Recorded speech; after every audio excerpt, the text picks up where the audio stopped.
ហើយពិតជាប្រហើនមែនបំផ្ទុះអាវុធពេលដែលអ្នកសង្កេតការណ៍អាស៊ានកំពុងចោះពិនិត្យនៅតំបន់ថ្មដាខេត្តពោធិ៍សាត់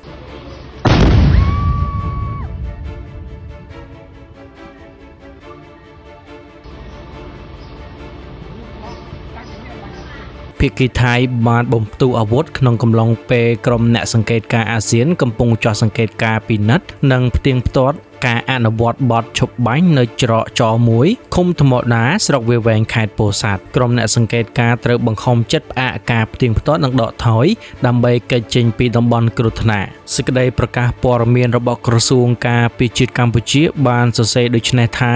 នៅព្រឹកថ្ងៃទី19ខែវិច្ឆិកាឆ្នាំ2025វេលាម៉ោង 11:09 នាទីព្រឹកក្រុមអ្នកសង្កេតការណ៍អាស៊ានដែលហៅកាត់ AOT ក្រោមការសម្របសម្រួលរបស់ក្រសួងការពារជាតិកម្ពុជាបានចោះទៅពិនិត្យនិងផ្ទៀងផ្ទាត់ការអនុវត្តបទឈប់បាញ់នៅច្រកចមួយឃុំថ្មដាស្រុកវាលវែងខេត្តពោធិ៍សាត់នៅអំឡុងពេលចោះត្រួតពិនិត្យនោះមានការផ្ទុះអាវុធនៅខាងភាគីថៃដើម្បីសុវត្ថិភាពក្រុមអ្នកសង្កេតការណ៍អាស៊ានសម្រាប់ការផ្អាកចោះផ្ទៀងផ្ទាត់នៅតំបន់នោះនិងដកថយមកវិញក្រសួងការពារជាតិមិនបានលម្អិតថាការបំផ្ទុះអាវុធពីសំណាក់ភាគីថៃនោះមានរយៈពេលប៉ុន្មាននាទីហើយបាញ់ឡើងទៅលើមេឃឬបាញ់ចូលមកខាងភាគីកម្ពុជាឬយ៉ាងណានោះទេការបំផ្ទុះអាវុធរបស់ភាគីថៃនាថ្ងៃទី19ខែវិច្ឆិកានេះគឺបន្ទាប់ពីការពេលថ្មីនេះមានសេចក្តីរាយការណ៍ពីប្រភពព័ត៌មានដ៏គួរឲ្យទុកចិត្តបានមួយមកថាយោធាថៃគ្រងវាយប្រហារនៅតំបន់ថ្មដានិងតំបន់អូភ្លុកដំរីក្នុងខេត្តពោធិ៍សាត់នាថ្ងៃទី18ខែវិច្ឆិកាឆ្នាំ2025តំបន់ច្រកចមួយឃុំថ្មដាស្រុកវាលវែងខេត្តពោធិ៍សាត់ដែលភាគីថៃបំផ្ទុះអាវុធនាថ្ងៃទី19ខែវិច្ឆិកានេះគឺស្ថិតនៅចន្លោះទីតាំងដែលក្រសួងការបរទេសកម្ពុជាធ្លាប់បានលើកឡើងថាយោធាថៃមានបំណងប្រើកម្លាំងដណ្ដើមយកទឹកដីនៅទីតាំងចំនួន17ចាប់តាំងពីខេត្តពោធិ៍សាត់រហូតដល់ខេត្តកោះកុងភាគពាយ័ព្យនៃប្រទេសកម្ពុជាសកម្មភាពបំផ្ទុះនេះកើតឡើងបន្ទាប់ពីការពីពេលថ្មីនេះមានសេចក្តីរាយការណ៍របស់សារព័ត៌មានថៃថាភាគីថៃសម្រុកធ្វើផ្លូវយុទ្ធសាស្ត្រសម្រាប់ដឹកជញ្ជូនយុទ្ធោបករណ៍ស្បៀងសម្ដៅមកតំបន់អូភ្លុកដំរីឃុំថ្មដាស្រុកវាលវែងខេត្តពោធិ៍សាត់និងធ្វើលានដ្ឋាននៅទីតាំងជាប់ជាមួយព្រំដែនកម្ពុជាគួរបញ្ជាក់ផងដែរថាប្រភពសន្តិសុខកម្ពុជាបានឲ្យដឹងថាកងកម្លាំងយោធាថៃកំពុងរៀបចំប្រតិបត្តិការរបស់ពួកគេនៅក្នុងខេត្តពោធិ៍សាត់ក្នុងតំបន់ថ្មដានិងអូភ្លុកដំរីដោយសកម្មភាពនេះត្រូវបានរំពឹងថានឹងកើតឡើងនៅថ្ងៃទី18ខែវិច្ឆិកាផែនការវាយប្រហាររបស់ថៃលើកម្ពុជាដែលត្រូវបានទម្លាយដោយប្រភពសន្តិសុខដែលគួរឲ្យទុកចិត្តបាននោះគឺស្របតាមអ្វីដែលយោធាថៃបានបង្ហាញជាបន្តបន្ទាប់ក្រោយភាគីថៃប្រកាសផ្អាកកិច្ចព្រមព្រៀងសន្តិសុខដែលសម្របសម្រួលដោយប្រធានាធិបតីសហរដ្ឋអាមេរិកដូណាល់ត្រាំការជូនដំណឹងដែលប្រព័ន្ធផ្សព្វផ្សាយទៅប្រព័ន្ធផ្សព្វផ្សាយក្នុងស្រុកនៅយប់ថ្ងៃទី16ខែវិច្ឆិកាហាក់ស្របតាមរបាយការណ៍យោធាថៃជាច្រើនអំពីប្រតិបត្តិការរបស់ពួកគេកាលពីថ្ងៃទី15ខែវិច្ឆិកាវរៈសេនាតូចទី1នៃកងទ័ពជើងទឹកថៃបាននិយាយថាកងកម្លាំងជើងទឹកត្រៀមខ្លួនរួចជាស្រេចក្នុងការប្រើប្រាស់កម្លាំងជើងទឹកដើម្បីការពារអធិបតេយ្យភាពរបស់ជាតិនៅលើសមុទ្រនៅក្នុងការបង្ហោះ Facebook កងទ័ពជើងទឹកថៃបាននិយាយថាឧត្តមនាវាតូឆាឡឹមឆៃស៊ូនកែវមេបញ្ជាការតំបន់កងទ័ពជើងទឹកទី1បានដឹកនាំកម្លាំងជើងទឹកអមដោយឧត្តមភិកចក្រល្បាតត្រួតពិនិត្យរក្សាអធិបតេយ្យភាពនិងផលប្រយោជន៍របស់ជាតិនៅលើសមុទ្រស្របតាមខ្សែបន្ទាត់សេដ្ឋកិច្ចជាក់លាក់ថៃកម្ពុជាមិនអនុញ្ញាតឲ្យកងកម្លាំងជើងទឹកបរទេសចូលរំលោភទឹកដីដែនសមុទ្ររបស់ប្រទេសថៃនោះឡើយទំព័រ Facebook កងទ័ពជើងទឹកថៃថ្លែងថាវរៈសេនាតូចទី1នៃកងទ័ពជើងទឹកបានត្រៀមខ្លួនរួចជាស្រេចគ្រប់ពេលវេលាដើម្បីការពារអធិបតេយ្យភាពនិងផលប្រយោជន៍របស់ជាតិដែនសមុទ្រប្រឆាំងនឹងការគំរាមកំហែងណាមួយលើពីនេះទៅទៀតកងទ័ពអាកាសថៃក៏បានផ្សព្វផ្សាយពីការជូនដំណឹងសន្តិសុខទៅប្រជាជនរបស់ពួកគេនៅក្នុងថ្ងៃនោះដែរដោយបាននិយាយថា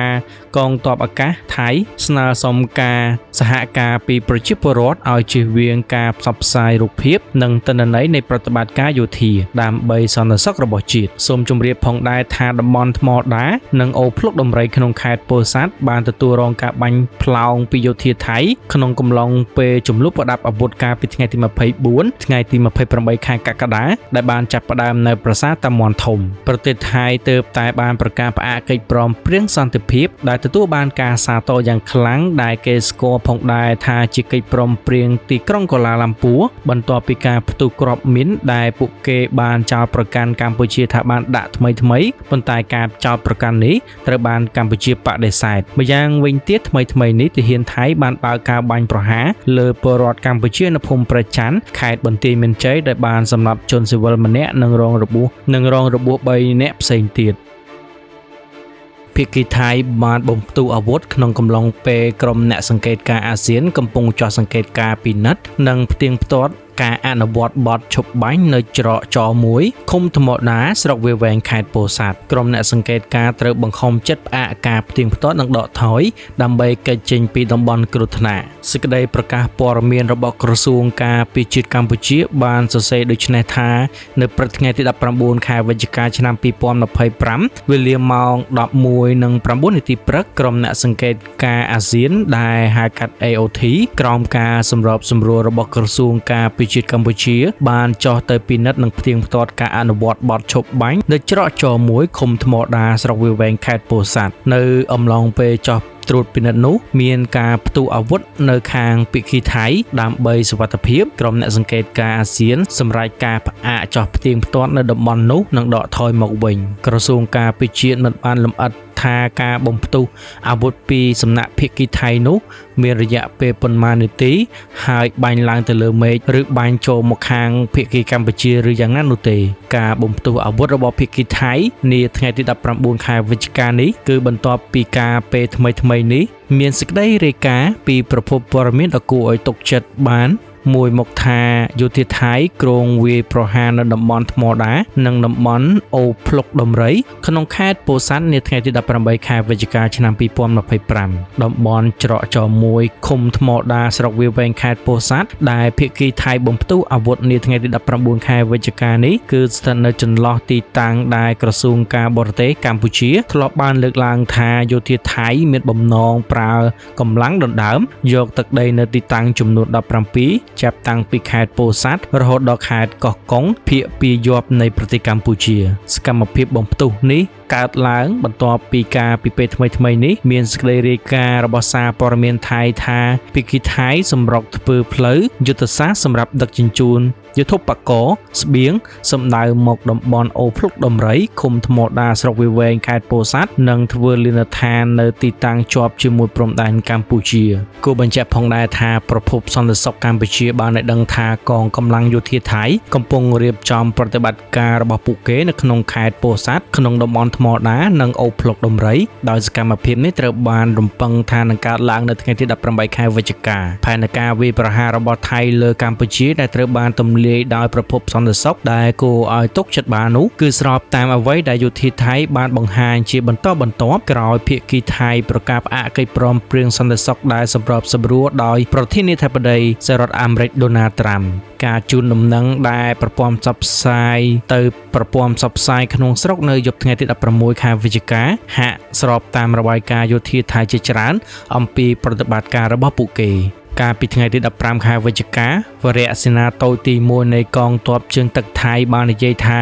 កងកម្លាំងជើងទឹកត្រៀមខ្លួនរួចជាស្រេចក្នុងការប្រើប្រាស់កម្លាំងជើងទឹកដើម្បីការពារអធិបតេយ្យភាពរបស់ជាតិនៅលើសមុទ្រនៅក្នុងការបង្ហោះ Facebook កងទ័ពជើងទឹកថៃបាននិយាយថាឧត្តមនាវាតូឆាឡឹមឆៃស៊ូនកែវមេបញ្ជាការតំបន់កងទ័ពជើងទឹកទី1បានដឹកនាំកម្លាំងជើងទឹកអមដោយឧត្តមភិកចក្រល្បាតត្រួតពិនិត្យរក្សាអធិបតេយ្យភាពនិងផលប្រយោជន៍របស់ជាតិនៅលើសមុទ្រស្របតាមខ្សែបន្ទាត់សេដ្ឋកិច្ចជាក់លាក់ថៃកម្ពុជាមិនអនុញ្ញាតឲ្យកងកម្លាំងជើងទឹកបរទេសចូលរំលោភទឹកដីដែនសមុទ្ររបស់ប្រទេសថៃនោះឡើយ ទំព័រ Facebook កងទ័ពជើងទឹកថៃថ្លែងថាវរៈសេនាតូចទី1នៃកងទ័ពជើងទឹកបានត្រៀមខ្លួនរួចជាស្រេចគ្រប់ពេលវេលាដើម្បីការពារអធិបតេយ្យភាពនិងផលប្រយោជន៍របស់ជាតិដែនសមុទ្រប្រឆាំងនឹងការគំរាមកំហែងណាមួយលើពីនេះទៅទៀតកងទ័ពអាកាសថៃក៏បានផ្សព្វផ្សាយពីការជូនដំណឹងសន្តិសុខទៅប្រជាជនរបស់ពួកគេនៅក្នុងថ្ងៃនោះដែរដោយបាននិយាយថា